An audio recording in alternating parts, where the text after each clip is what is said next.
autre combat, celui des Fralib à Gémenos dans les Bouches-du-Rhône. Ça fait plus de 800 jours maintenant qu'ils protestent contre la fermeture de leur site de production.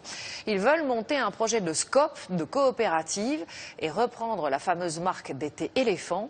Mais le groupe Unilever, qui en est propriétaire depuis 40 ans, s'y oppose formellement. Sur place, Isabelle Staes. Les machines de l'usine Fralib de Gémenos sont à l'arrêt depuis près de 2 ans.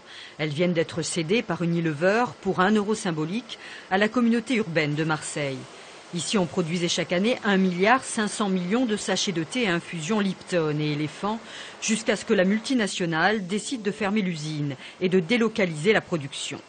Quand on prend le prix d'un sachet fabriqué, on se rend compte que le sachet coûte 3 fois plus cher à fabriquer à Gémenos qu'à Bruxelles.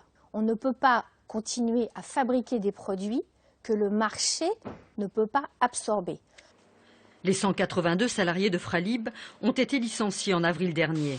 Ils sont pour la plupart en congé de reclassement, mais une partie d'entre eux refusent d'abandonner le site où ils veulent continuer à produire la marque éléphant dans le cadre d'un projet de coopérative.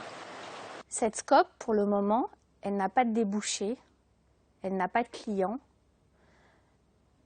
Nous avons toujours dit que nous ne croyons pas à ce projet. Nous avons clairement exprimé aux salariés qui souhaitaient s'investir dans la SCOP que nous ne céderions pas la marque éléphant et que nous ne sous-traiterions pas de volume.